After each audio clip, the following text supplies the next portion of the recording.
The Parasha Vayera doesn't begin with a simple command, but with a spiritual thunderclap. I am Hashem. God is not merely introducing himself to Moshe, he's revealing a new layer of reality.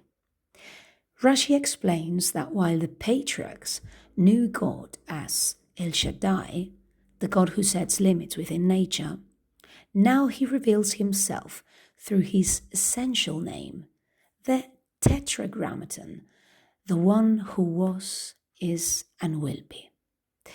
This revelation marks our first inner battle. We often live under the god of limits, believing we are only as capable as our circumstances, our debts, or our exhaustion allow. But Hashem invites us to connect with the infinite, to transform our self-image, to stop seeing ourselves as slaves of routine and recognize ourselves as children of eternity, capable of transcending any imposed nature. Yet this revelation immediately throws us into conflict. The real war is not against an external army of chariots and horses, but against the human resistance to true freedom. It is the battle of returning again and again to what feels like emptiness. Hashem sends Moshe back to Pharaoh repeatedly, and each time the answer is rejection. Pharaoh hardens his heart, and the world becomes harsher, just as we feel when we return to our daily pressures, asked to make more bricks without being given straw.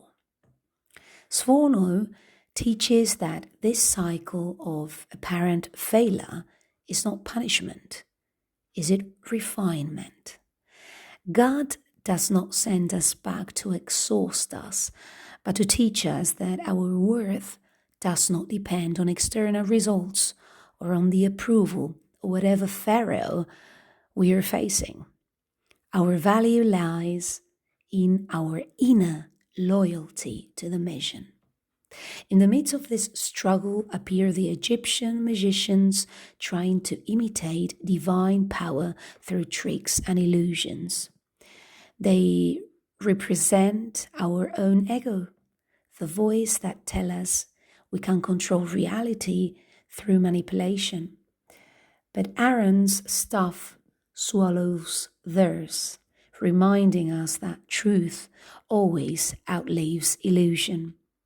Pharaoh's stubbornness, choosing the destruction of his people over humility, stands as the parasha's starkest warning. When we lock ourselves inside pride, we drag those closest to us down with us. The Midrash Tanchuma calls this inner collapse kitzer ruach, a shortness of spirit, the crushing fatigue that makes us feel we are not enough for those who depend on us. This is the most painful battlefield of all. And here the master key to victory appears. V'nachnuma, what are we? The Talmud teaches that Moshe and Aaron won their inner war when they fully nullified themselves. By asking, what are we? They stopped fighting their limitations and allowed the Eternal to fight for them. This is the peace we seek, to stop trying to be gods of our own lives and accept being servants of the beloved God. This surrender builds bridges of victory through brotherhood and gratitude. Aaron, who truly rejoiced in his brother's success, teaches us that those close to us are not a burden, they are our squad of peace. And Moshe, who did not strike the Nile out of Hakarat Atov, gratitude for the water that once saved him, shows us that our connection to God survives chaos when we refuse to lose sensitivity to the small acts of thanks. Vaira teaches that life itself is heaven's great gift, but we shrink our potential when we exhaust ourselves fighting the wrong wars. If we fight to be someone in the eyes of the world will consume us. But if we fight to be a channel for his light, the world will bend before us. Shabbat Shalom u'Mevorach.